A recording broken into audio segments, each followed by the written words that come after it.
O Caminho dos Reis, de Brandon Sanderson, capítulo 44, O Pranto.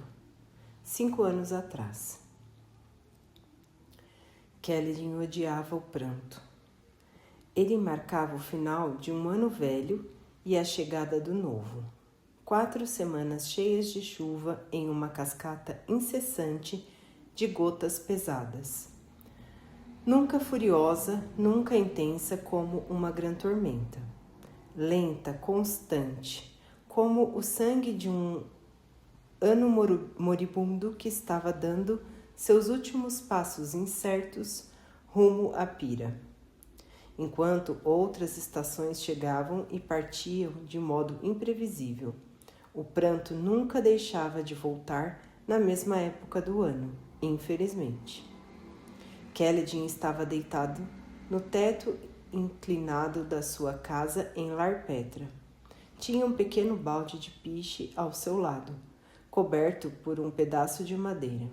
Estava quase vazio agora que ele havia acabado de emendar o teto. O pranto era um péssimo período para realizar esse trabalho, mas também era a época em que uma goteira persistente podia ser mais irritante. Eles iam remendar quando o pranto terminasse, mas, pelo menos naquela maneira, não teria que sofrer um fluxo constante de gotas na mesa de jantar pelas próximas semanas. Ele estava deitado de costas olhando para o céu. Talvez devesse descer e entrar em casa, mas já estava completamente ensopado. Então continuou ali, olhando e pensando. Outro exército estava passando pela cidade, entre muitos ultimamente. Ele costumava vir durante o pranto, reabastecendo e seguindo para novos campos de batalha. Roshone havia feito uma rara aparição para dar as boas-vindas ao comandante militar. O alto marechal Amaran em pessoa, aparentemente um primo distante, além do chefe da defesa letiana naquela área. Ele era um dos mais renomados soldados ainda em Eletkar. A maioria já havia partido para as planícies quebradas. As pequenas gotas de chuva nublavam Kaledin. Muitos dos outros gostavam daquelas semanas. Não haviam grão tormentas, exceto por uma bem no meio do período, em alguns anos. Para o povo da cidade, era uma época apreciada para descansar da agricultura e relaxar. Mas Kaledin ansiava pelo sol e pelo vento. Sentia falta até das grandes tormentas, com sua fúria e vitalidade. Aqueles dias eram sombrios, e ele achava difícil realizar qualquer coisa produtiva, como se a falta de tempestades o deixasse sem forças. Poucas pessoas haviam visto Roshone com frequência desde a malfadada caça ao espinha branca e a morte do seu filho. Ele se escondeu na mansão, cada vez mais recluso. O povo de Larpetra tomava muito cuidado, como se esperasse que a qualquer momento ele fosse explodir e voltar sua raiva contra eles. Kaledin não estava preocupado com isso. Uma tempestade vinda de uma pessoa ou do céu era algo a que se podia reagir, mas aquele sufocamento, aquele lento e constante apagamento da vida era muito, muito pior. Kaledin chamou a voz de Tien. Você ainda está em cima? Estou, respondeu ele sem se mover. As nuvens eram tão sem graça durante o pranto. Haveria alguma coisa mais sem vida do que aquela cinza miserável? Aquele cinza miserável. Tien foi até os fundos da casa, onde o telhado se encurvava até tocar o chão. Ele tinha as mãos nos bolsos da sua longa capa de chuva e um chapéu de abas largas na cabeça. Ambos pareciam grandes demais para ele, mas roupas sempre pareciam grandes demais para Tien, mesmo quando cabiam nele perfeitamente. O irmão de Kaladin escalou o telhado e caminhou até ele. Então também se deitou, olhando para o céu. Outra pessoa poderia ter tentado alegrar Kaladin e teria falhado. Mas de algum modo Tien sabia a coisa certa a fazer. Por enquanto era ficar em silêncio. Você gosta da chuva, não gosta? Perguntou Kaladin finalmente. Gosto, disse Tien, naturalmente, já que Tien gostava de praticamente tudo. Mas é difícil olhar para ela assim. Não paro de piscar. Por algum motivo, isso fez Kaladin sorrir. Fiz uma coisa para você, contou Tien, hoje lá na oficina. Os pais de Kaladin estavam preocupados. Hal, o carpinteiro, havia tomado Tien como aprendiz, embora não precisasse realmente de outro, e estava declaradamente insatisfeito com o trabalho do garoto. Tien se distraía fácil, reclamava Hal. Kaladin sentou-se enquanto Tien retirava algo do bolso. Era um pequeno cavalo de madeira, cuidadosamente esculpido. Não se preocupe com a água, disse Tien, entregando. Já invernizei. Tien, disse Kaladin, impressionado. É lindo! Os detalhes eram incríveis. Os olhos, os cascos, as linhas do rabo pareciam exatamente igual aos majestosos animais que puxavam a carruagem de Roshoni. Você mostrou isso para Hal?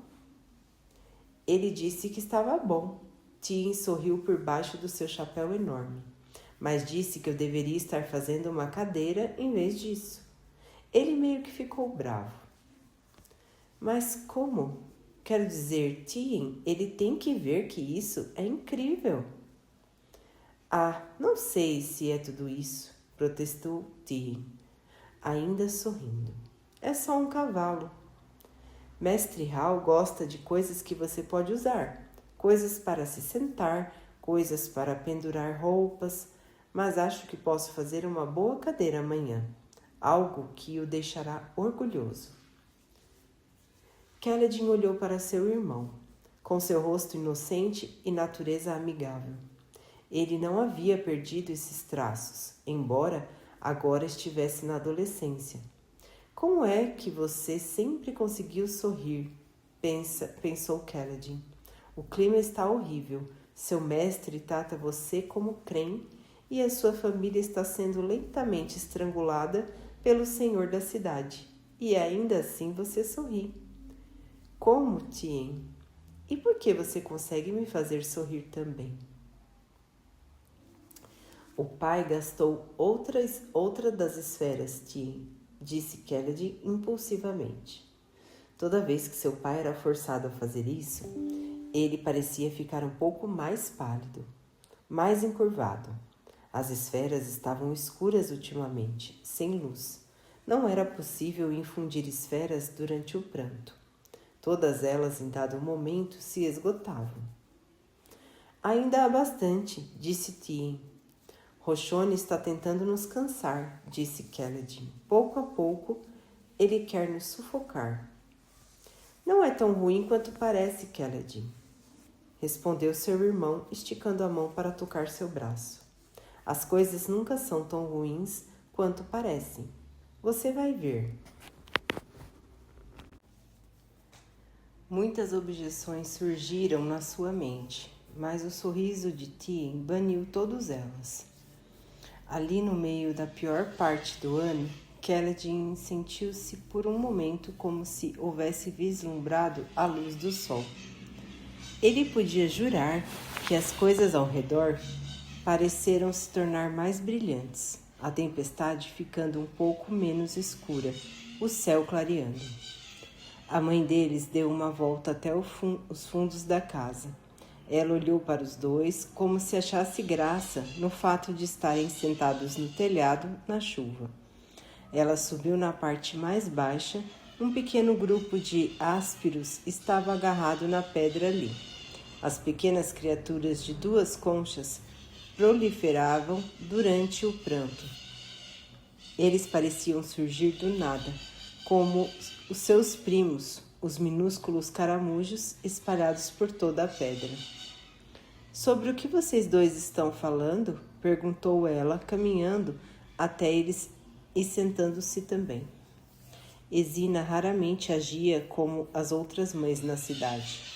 Às vezes isso incomodava Kaledin. Ela não deveria ter mandado os dois para dentro de casa ou algo assim, reclamando que iam pegar uma gripe? Não, ela só se sentou ali com eles, vestindo uma capa de chuva de couro marrom. Kaledin está preocupado porque o pai está gastando as esferas, revelou Tien. Ah, eu não me preocuparia com isso, replicou ela. Vamos mandar você para Kharbrandt. Em 2 meses terá idade suficiente para partir. Vocês dois deviam vir comigo, disse Kaledin, e o pai também. E deixar a cidade? Disse Tien, como se nunca houvesse considerado a ideia. Mas eu gosto daqui. Ezina sorriu. O que foi? Perguntou Kaledin. A maioria dos jovens da sua idade está tentando fazer de tudo para se livrar dos pais. Eu não posso partir e deixar vocês aqui. Somos uma família, disse Kaledin, olhando para Tien. Falar com seu irmão fizera com que ele se sentisse muito melhor, mas ainda tinha suas questões. Ele está tentando nos estrangular. Ninguém paga pela cura, e eu sei que ninguém mais aceita pagar pelo seu trabalho. Quanto o pai consegue por essas esferas que gasta, afinal de contas? Verduras a 10 vezes o preço comum, cereais ao dobro do preço. Ezina sorriu. Muito perspicaz. O pai me ensinou a notar detalhes, os olhos de um cirurgião. Bem, disse ela com os olhos brilhando. Os seus olhos de cirurgião notaram a primeira vez que gastamos uma das esferas? Claro, disse Kaledin. Foi no dia depois do acidente de caça. O pai teve que comprar tecido novo para fazer bandagens. E nós precisávamos de novas bandagens? Bem, não. Mas a senhora sabe como o pai é. Ele não gosta nem de deixar o estoque ficar baixo. E por isso ele gastou uma dessas esferas, disse Ezina. Se havia guardado durante meses e meses, batendo cabeça com o senhor da cidade por elas. Sem mencionar todo o trabalho que ele teve para roubá-las. Para começo de conversa, pensou Kaledin. Mas você sabe muito bem disso. Ele pensou. Ele olhou para Tien, que estava contemplando o céu.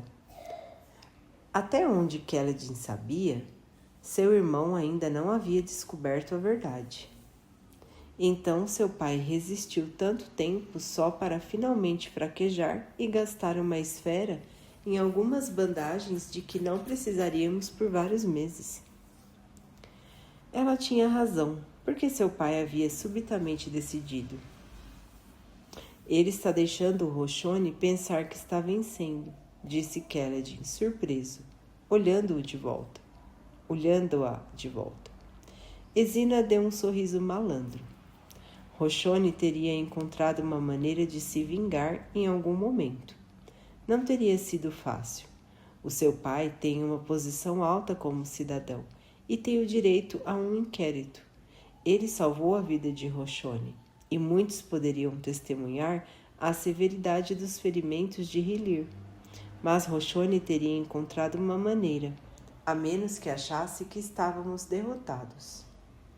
Kaledin voltou-se na direção da mansão. Embora estivesse oculta pela mortalha da chuva, ele ainda podia identificar as tendas do exército montadas no campo abaixo. Como seria viver como soldado, frequentemente expostos à tempestade de chuvas, aos ventos e tormentas? Antes, Kaledin teria ficado intrigado, mas a vida de um lanceiro não o atraía mais. Sua mente estava cheia de diagramas de músculos e listas memorizadas de sintomas e doenças. Vamos continuar gastando as esferas, disse Esina, uma a cada poucas semanas. Em parte para sobreviver, embora minha família tenha oferecido suprimentos, mas para fazer com que Roshone pense que estamos nos curvando. E então mandaremos você embora. Inesperadamente, você estará longe, as esferas em segurança nas mãos dos fervorosos para uso como uma bolsa durante seus anos de estudo. Kaledin ficou surpreso ao entender. Eles não estavam perdendo, estavam ganhando. Imagine, Kaledin, disse Tien, você vai viver em uma das maiores cidades do mundo. Vai ser tão empolgante, você será um homem culto como o pai. Terá escrivãs que lerão para você o livro que quiser. Kaledin afastou o cabelo molhado da testa.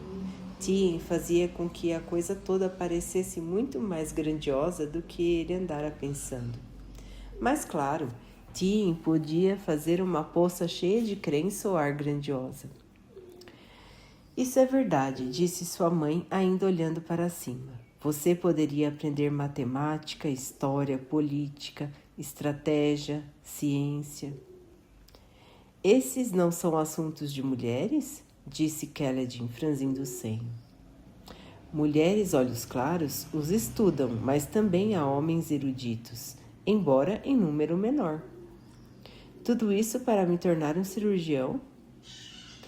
Você não teria que se tornar um cirurgião. A sua vida é só sua, filho. Se quiser seguir o caminho de um cirurgião, ficaremos orgulhosos. Mas não pense que precisa viver a vida do seu pai. Ela baixou os olhos para Kaledin, piscando devido à água da chuva. O que mais eu faria? Disse Kaledin, estupefato. Há muitas profissões possíveis para homens com uma boa mente e treinamento. Se você realmente quiser estudar todas as artes, poderia se tornar um fervoroso, ou talvez um guarda-tempo. Guarda-tempo? Por reflexo, tateou a oração costurada na sua manga esquerda, aguardando pelo dia em que ele precisaria queimá-la para obter ajuda. Eles tentam prever o futuro. Não é a mesma coisa, você vai ver. Há tantas coisas para explorar, tantos espaços aonde sua mente poderia ir. O mundo está mudando. A carta mais recente da minha família descreve fabriais incríveis, como canetas que podem escrever através de grandes distâncias. Pode não demorar até que os homens sejam ensinados a ler. Eu nunca iria querer aprender algo assim, disse Kaledin chocado, olhando de relance para Tien. Sua própria mãe estava realmente dizendo aquelas coisas? Mas também ela sempre fora assim, livre, tanto na mente quanto na língua. Porém, tornar-se um guarda-tempo, eles estudavam as grantormentas para prevê-las, mas aprendiam sobre elas e seus mistérios. Eles estudavam os próprios ventos. Não, disse Kaledin, quero ser um cirurgião, como o meu pai. Esina sorriu. Se é isso que deseja, então, como eu disse, teremos orgulho de você. Mas seu pai e eu só queremos que você saiba que pode escolher. Eles ficaram ali sentados por algum tempo, deixando que a chuva os ensopasse. Kaledin continuou perscrutando aquelas nuvens cinzentas, querendo saber o que Tien achava tão interessante nelas. Por fim, ouviu respingos abaixo e o rosto de Lirim apareceu na lateral da casa. Mas o que... Vocês três, o que estão fazendo aí em cima? Festejando, respondeu despreocupadamente a mãe de Kaledin. Festejando o quê? A irregularidade, querido, disse ela. Lirim suspirou. Querida, você às vezes é muito estranha, sabia? E eu não acabei de dizer isso? É verdade. Bem, vamos a uma reunião na praça. Ezina franziu o senho. Ela se levantou e desceu o teto inclinado. Keledin olhou para Tien e os dois se ergueram. Keledin guardou o cavalo de madeira no bolso e escolheu cuidadosamente seu caminho pela pedra escorregadia. Os sapatos esguichando, água fria corria por seu rosto enquanto descia até o chão. Eles seguiram Lirim até a praça.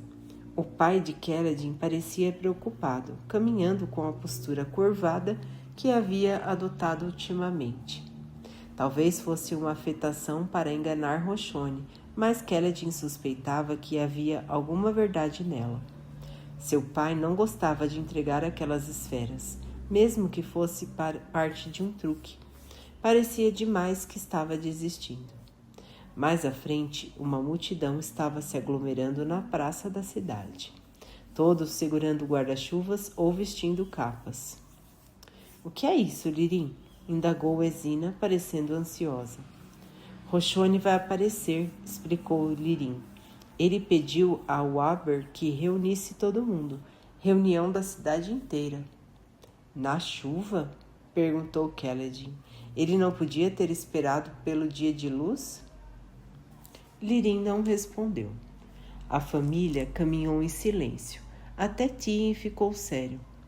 Passaram por alguns esprenos de chuva parados nas poças, brilhando com uma tênue luz azul, parecidos com velas que chegavam à altura dos tornozelos, derretendo-se em chama. Eles raramente apareciam, exceto durante o pranto. Dizia-se que eram as almas das gotas de chuva.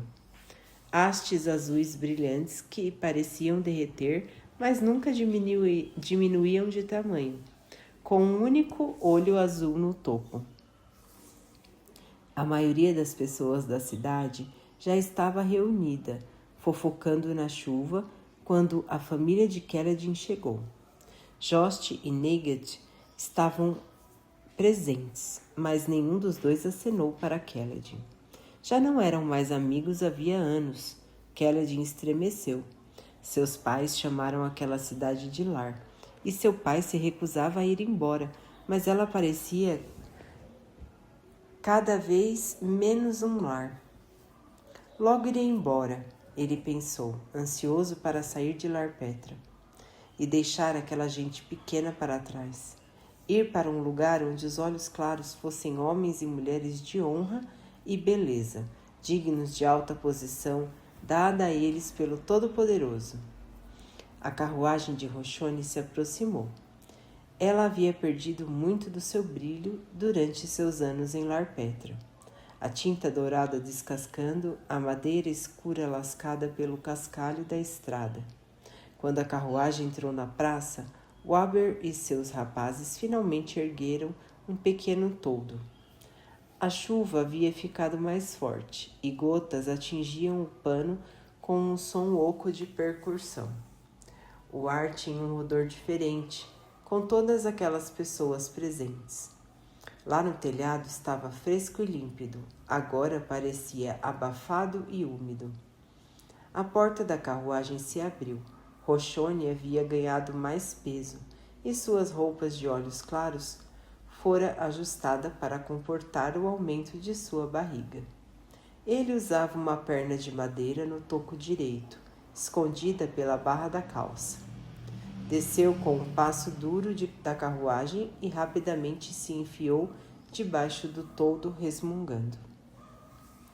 Ele mal parecia a mesma pessoa, com aquela barba e o cabelo úmido e viscoso. Mas seus olhos continuavam os mesmos, mais miúdos agora, por conta das bochechas mais cheias, mas ainda assim ardentes enquanto estudavam a multidão. Era como se ele tivesse sido atingido por uma pedra quando estava distraído e agora procurasse o culpado. Estaria Laral dentro da carruagem? Alguém mais se moveu lá dentro e desceu, mas era um homem, esguio de rosto liso e olhos castanhos claros. O homem de aparência digna vestia um uniforme formal verde, bem passado, e portava uma espada na cintura. Alto Marechal Amaran. Ele certamente parecia imponente. Com aquela postura forte e rosto quadrado, a diferença entre ele e Rochone era notável. Finalmente, Laral apareceu, usando o vestido amarelo claro segundo a moda antiga, com uma saia rodada e um corpete espesso. Ela olhou para a chuva, depois esperou o criado se apressar para trazer um guarda-chuva. Kaledin sentiu o coração bater forte. Eles não se falavam desde o dia em que ela o humilhara na mansão dos Rochone.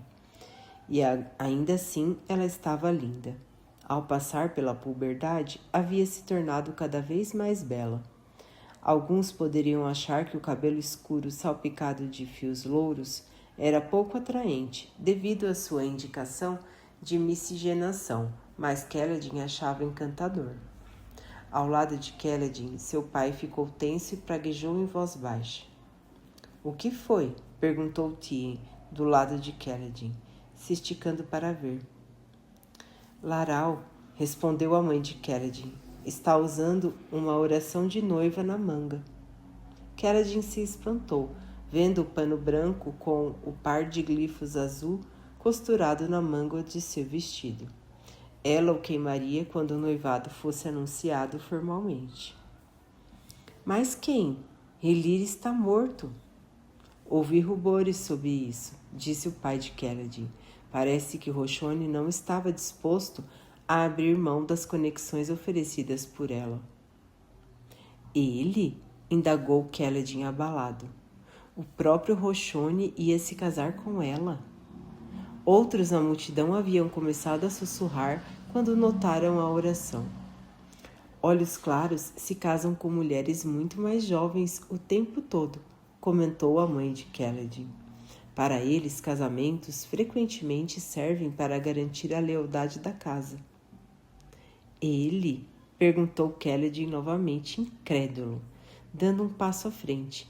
Precisamos impedir isso. Temos que... Kaledin, chamou seu pai com rispidez. Mas isso é assunto deles, não nosso. Kaledin ficou em silêncio, sentindo as pesadas gotas de chuva acertarem sua cabeça, as mais leves sopradas como uma névoa. A água corria pela praça e se acumulava em depressões. Um esprêmio de chuva surgiu perto de Kaledin, como se houvesse se formado da água, e ficou olhando para cima sem piscar. Rochone se apoiou na sua bengala e acenou com a cabeça para Natir, seu mordomo.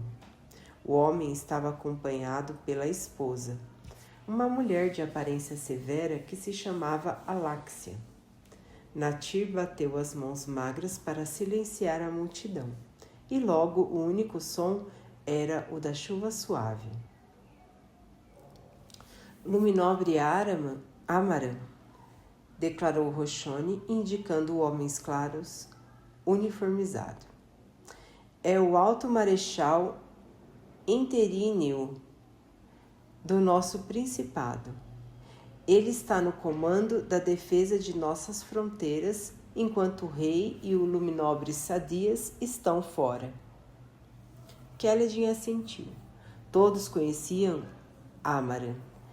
Ele era muito mais importante do que a maioria dos militares que passava por Larpetra. Amaran se adiantou para falar. Vocês têm uma bela cidade aqui, disse ele para os olhos escuros reunidos. Tinha uma voz forte e profunda. Obrigada por me receberem. Kaledin franziu o senho, olhando para os outros moradores. Eles pareciam igualmente confusos pela frase. Normalmente, continuou Amaran, eu deixaria essa tarefa para um dos meus oficiais subordinados. Mas, como estava visitando meu primo, decidi vir pessoalmente. Não é um dever tão oneroso que eu precise delegá-lo. Perdão, Luminobre, disse Kalins, um dos lavradores, mas que dever seria esse? Ora, recrutamento, meu bom lavrador, respondeu Amaran, acenando com a cabeça para Aláxia, que deu um passo à frente com uma folha de papel presa a uma prancheta. O rei levou a maior parte dos nossos exércitos, e na sua busca de realizar o pacto da... O rei levou a maior parte dos nossos exércitos com ele na sua busca de realizar o pacto da vingança.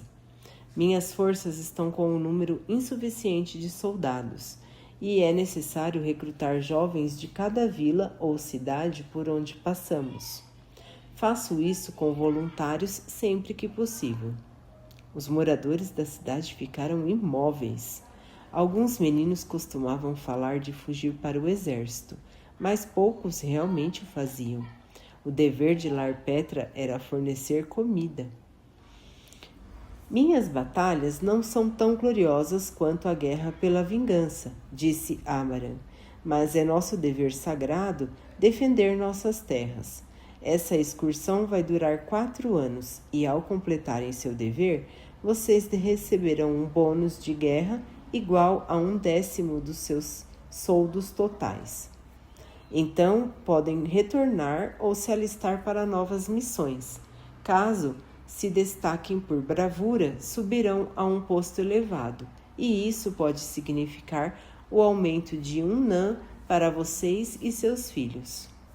Há algum voluntário? Eu vou, disse Joste, dando um passo à frente. Eu também, acrescentou Abri. Joste, protestou a mãe do rapaz, agarrando seu braço. As plantações. Suas plantações são importantes, Brunata, disse Amaran, mas nem de longe tão importantes quanto a defesa do seu povo. O rei envia para cá riquezas das planícies saqueadas, e as gemas que ele capturou podem fornecer comida para Aleticar em caso de emergência. Os 2 são bem-vindos. Há mais alguém? Mais 3 meninos da cidade se adiantaram, e um homem mais velho, Hal, que perdera a esposa para a marca febre. Ele era um homem cuja filha Keledin não conseguira salvar depois de sua queda. Excelente, disse Amaran. Mais alguém? Os moradores da cidade estavam estranhamente quietos. Muitos dos meninos que Keledin ouvira falar com tanta frequência em entrar para o exército desviaram o olhar. Keledin sentiu o coração batendo e a perna tremeu como se estivesse ansiosa para impeli-lo adiante. Não, ele seria um cirurgião. Lirim olhou para ele, seus olhos castanhos escuros indicando uma profunda preocupação. Mas quando Keledin não deu sinal de se mover, ele relaxou. Muito bem, disse Amaran, acenando para Roshone com a cabeça. Vamos precisar da sua lista, afinal de contas. Lista? Perguntou Lirim em voz alta. Amaran voltou o olhar para ele. A necessidade do nosso exército é grande, Brunato. Eu primeiro aceito voluntários, mas o exército precisa ser reabastecido. Como senhor da cidade, meu primo tem o dever e a honra de decidir quais homens serão enviados. Leia os 4 primeiros nomes, Aláxia, disse Roshone. E o último? Aláxia olhou para a lista, falando com a voz seca. Agil, filho de Marf. Caú, filho de Taleb. Keledin voltou-se para Lirim apreensivo. Ele não pode levar você, tranquilizou Lirim. Nós somos do 2º Nã e cumprimos uma função essencial para a cidade. Eu como cirurgião, você como meu único aprendiz. Pela lei estamos isentos do recrutamento. Roshone sabe disso. Abrim, filho de Arafik, continuou Aláxia. Jorna, filho de Lotes. Ela hesitou, então ergueu os olhos. Tien, filho de Lirim. O silêncio se espalhou pela praça. Até a chuva pareceu hesitar por um momento. Então todos os olhos se voltaram para Tien. O menino parecia estupefato. Lirim estava imune como cirurgião da cidade, Kaledin como seu aprendiz, mas não Tien. Ele era o terceiro aprendiz de um carpinteiro, não era vital nem imune. Ezina agarrou Tien com força. Não! Lirim colocou-se diante delas na defensiva. Kaledin estava atordoado, olhando para Roshoni. O sorridente e presunçoso Roshoni. Nós levamos seu filho, entendeu Kaledin, encontrando aqueles olhos miúdos. Essa é a sua vingança. Eu disse Tien, o exército? Pela primeira vez ele pareceu perder sua confiança e otimismo. Seus olhos se arregalaram e o rosto empalideceu. Ele desmaiava quando via sangue, detestava lutar. Ainda era pequeno e magro, apesar da idade. Ele é jovem demais, declarou Lirim. Seus vizinhos se afastaram, deixando a família de Lirim sozinha na chuva. Amaran franziu o senho. Nas cidades grandes, jovens de 8 e 9 anos são aceitos no exército. Jovens olhos claros, replicou Lirim, para serem treinados como oficiais. Eles não são enviados para a batalha. Amaran franziu o senho mais profundamente. Ele saiu para a chuva caminhando até a família. Quantos anos você tem, filho? Perguntou ele a Tien. Ele tem 13, disse Lirim. Amaran olhou para ele. O cirurgião ouvi falar de você. Ele suspirou, olhando de volta para Roshoni. Não tenho tempo para me envolver nas suas politicagens mesquinhas da cidadezinha, primo. Não há outro garoto que sirva? É a minha escolha, insistiu Roshoni. Minha, pelos ditames da lei. Eu envio aqueles que a cidade pode dispensar. Bem, esse menino é o primeiro que podemos dispensar. Lirim avançou com um olhar raivoso. O alto-marechal Amaran pegou-o pelo braço. Não faça nada de que vá se arrepender, Brunato. Roshoni agiu de acordo com a lei. Você se escondeu por trás da lei, zombando de mim, cirurgião, gritou Roshoni para Lirim. Bem, agora a lei se virou contra você. Pode ficar com as esferas. A sua cara agora vale o preço de todas elas. Eu... balbuciou Tien novamente. Kaledin nunca vira um menino tão apavorado. Sentia-se impotente. Os olhos da multidão estavam em Lirim, parado com o braço agarrado pelo do general Olhos Claros, encarando Roshoni. O menino será um mensageiro por 1 ano ou 2, prometeu Amaran. Ele não irá para combate. É o melhor que posso fazer. Cada indivíduo é necessário nesses tempos. Lirim murchou, então curvou a cabeça. Roshoni riu, conduzindo Laral para a carruagem. Ela não olhou para Kaledin enquanto subia de volta. Roshoni a seguiu, e embora ainda estivesse rindo, sua expressão endurecera e tornara-se sem vida, como as nuvens acima. Tivera sua vingança, mas seu filho ainda estava morto, e ele ainda estava preso em Larpetra. Amaran voltou-se para a multidão.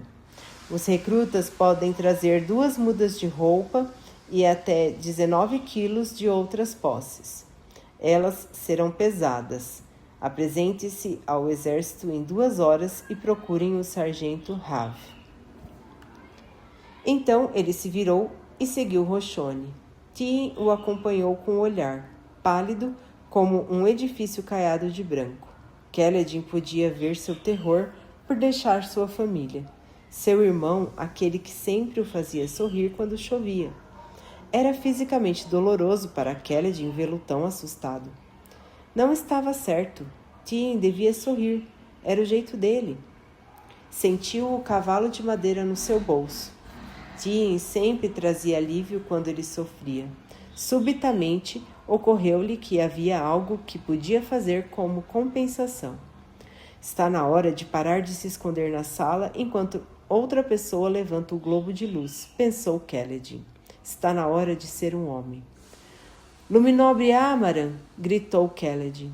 O general hesitou, parado nos degraus da carruagem, um pé já dentro, e olhou por sobre o ombro. Quero tomar o lugar de Tien, declarou Keledim. Não é permitido, disse Roshone de dentro da carruagem. A lei diz que posso escolher. Amaran assentiu, o rosto severo. Então, pelo menos, me levem também, disse Keledim. Posso me voluntariar? Desse modo, pelo menos, Tien não ficaria sozinho. Keledim, disse Ezina, agarrando-o pelo braço. É permitido, respondeu Amaran. Não recusarei nenhum soldado, filho. Se quer se alistar, é bem-vindo. Keledim, não, disse Lirim. Não podem ir os dois, não. Keledim olhou para Tien, o rosto do menino molhado sob seu chapéu de abas largas. Ele balançou a cabeça, mas seus olhos pareciam esperançosos. Eu me voluntario, disse Keledim, virando-se de volta para Amaran. Vou me alistar. Então você tem 2 horas, respondeu Amaran, subindo na carruagem. Mesma permissão de posses que os outros. A porta da carruagem se fechou, mas não antes que Keledim tivesse um vislumbre de Roshone, com uma expressão ainda mais satisfeita, sacudindo entre as poças. O veículo foi embora, deixando cair água do seu teto. Por quê?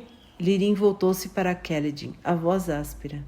Por que fez isso comigo, depois de todos os nossos planos?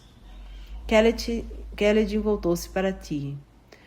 O menino pegou seu braço. Obrigada, Keledim, obrigada. Perdi vocês dois, disse Lirim, rouco, pisando nas poças enquanto se afastava. Raios, os dois. Ele estava chorando. A mãe de Keledim também estava chorando. Ela agarrou Tien novamente. Pai, disse Keledim se virando, surpreso com a confiança que sentia.